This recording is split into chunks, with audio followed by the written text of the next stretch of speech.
The middle of the first millennium BCE was a remarkable period in human history. It was an age of great intellectual ferment, not just in one corner of the world, but across many civilizations. In distant lands like Greece, thinkers such as Socrates and Plato were asking profound questions. In China, Confucius was exploring how to create a good and orderly society, and in India a similar wave of questioning was sweeping across the land. This was a turning point, a time when old certainties were being challenged and new ideas were being born. People were no longer content with simple answers. They wanted to understand the deeper meaning of life, the universe, and their own existence within it.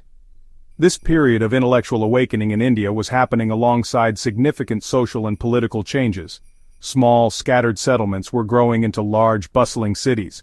Simple chiefdoms were giving way to powerful kingdoms with ambitious rulers. As society became more complex, so did the questions people asked. The old ways of life, which had been guided by ancient traditions and rituals for centuries, were now being examined with fresh eyes. Thinkers and wanderers began to look beyond the established order. They sought to understand the fundamental principles that governed the world, not just the rules that governed their local communities. This era marked the beginning of a long and rich tradition of philosophical debate in India. The Ganga Valley in particular became a vibrant hub for these new intellectual movements. The fertile plains supported a growing population and flourishing trade, creating an environment where people had more time for contemplation and discussion. It was here that many of the most influential teachers and philosophers emerged, attracting followers from all walks of life. They gathered in mango groves, in the simple huts of wandering ascetics, or in the halls of kings who were eager to hear their new ideas. This was not a quiet, solitary pursuit of knowledge. It was a loud, public, and often competitive exchange of different viewpoints, shaping the spiritual landscape for centuries to come. The air was thick with questions that had rarely been asked so openly before. What happens to us after we die? Is there a soul that lives on? Are we bound to a cycle of birth and rebirth, and if so, can we ever escape it? These were not just abstract philosophical puzzles. They were deeply personal concerns that touched upon the ultimate fate of every individual. The search for answers to these questions would lead to the development of many different schools of thought, some of which would grow into major world religions.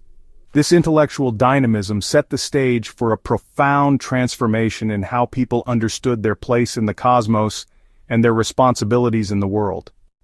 Before this new age of questioning, life in early Vedic society revolved around a central and powerful practice, the yajna, or sacrifice. These were not simple offerings but elaborate and highly structured rituals that formed the very bedrock of the community's relationship with the divine. The main purpose of the sacrifice was to please the gods, such as Indra, the god of war and thunder, or Agni, the god of fire who carried the offerings to the heavens. By performing these rituals correctly, people believed they could secure blessings from the gods. They hoped for prosperity, good health, long life, brave sons, and victory in battles against rival tribes. The sacrifice was a transaction, a way to maintain cosmic order and ensure the well-being of the people. These rituals were meticulously detailed in sacred texts called the Vedas. They specified every single aspect of the ceremony, the exact words to be chanted, the precise movements to be made, and the specific offerings to be given. Fire was the central element of the yajna. Priests would kindle a sacred fire, and into it they would pour offerings like ghee, grains, and a special drink called soma. The smoke rising from the fire was seen as a messenger, carrying the essence of the offerings directly to the gods. The success of the sacrifice depended entirely on its perfect execution. Any mistake in the chanting or the procedure could anger the gods and bring misfortune instead of blessings. Initially, these sacrifices were communal events. The entire tribe or clan, led by its chief or raja, would participate. The raja played a key role, often sponsoring the ritual to demonstrate his power and ensure the prosperity of his people. However, as the rituals became more complex, so did the role of the priests, or brahmanas. They were the custodians of the sacred knowledge contained in the Vedas. Their expertise was essential to perform the sacrifices correctly, and over time, their importance in society grew immensely. They became the sole intermediaries between humans and the gods, a position that gave them significant authority and prestige within the social hierarchy. As society changed, so did the nature of the sacrifices. Some rituals, like the Ashvamedha or horse sacrifice, became grand spectacles of royal power. In this ceremony, a king would let a consecrated horse wander freely for a year, followed by his army. Any territory the horse entered unchallenged was claimed by the king. At the end of the year, the horse was brought back and sacrificed in a massive, elaborate ceremony that affirmed the king's undisputed sovereignty over a vast domain. These grand sacrifices were less about simple community well-being and more about a public declaration of political power and social status, reinforcing the authority of both the king and the priests who conducted the ritual. As kingdoms grew and cities prospered, the central importance of the grand, public sacrifice began to be questioned by a new generation of thinkers. The world was changing, and the old rituals, which were designed for a simpler, pastoral society, did not seem to provide all the answers for life in a more complex urban environment. People started to look inward, moving away from the external performance of rituals, and toward an internal search for truth. New questions arose that the traditional sacrificial system did not fully address.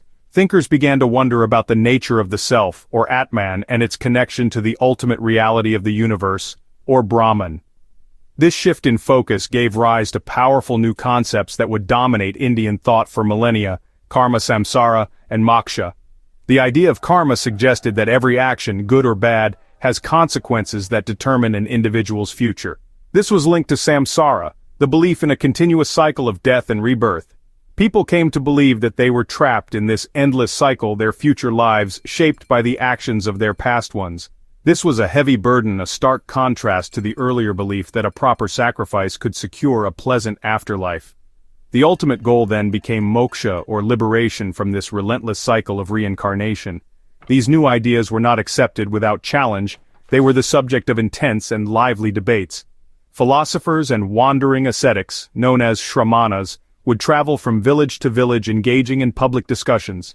These debates often took place in neutral spaces like beneath the shade of a large mango grove or in special halls called kuta garashalas, huts with pointed roofs that were set up for this very purpose.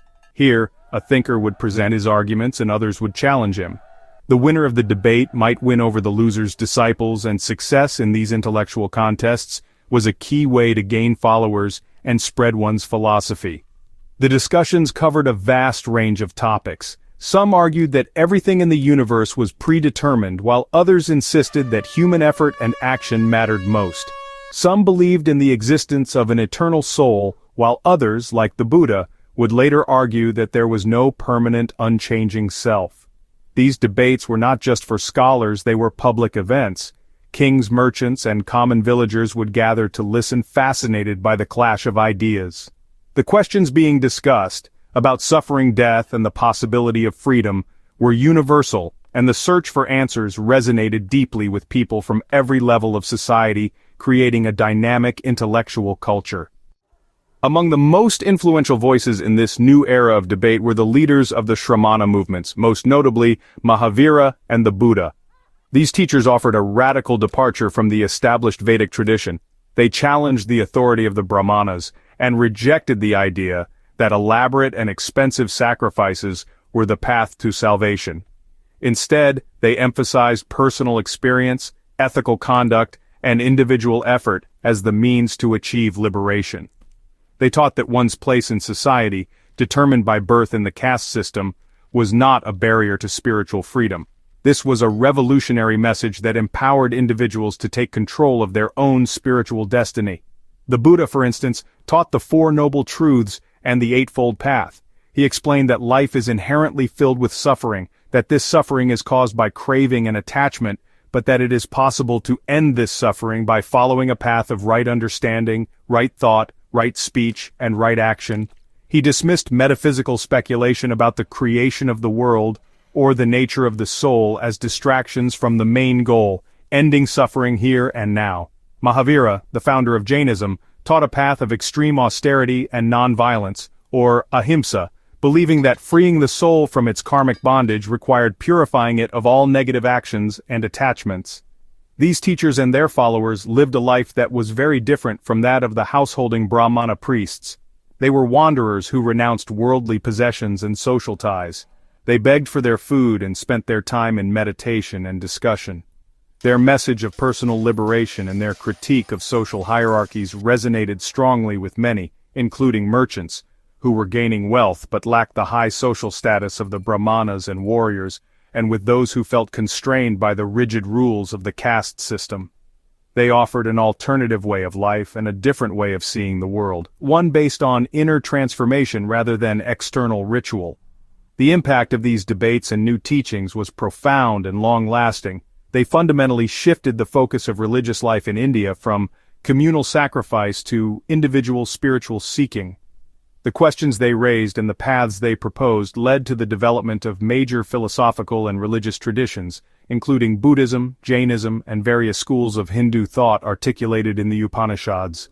This period of intense intellectual activity did more than just introduce new ideas. It created a culture of inquiry and tolerance for diverse viewpoints. It taught people to think critically about their society, their beliefs, and their ultimate purpose in life, forever changing the way they understood their place in the world.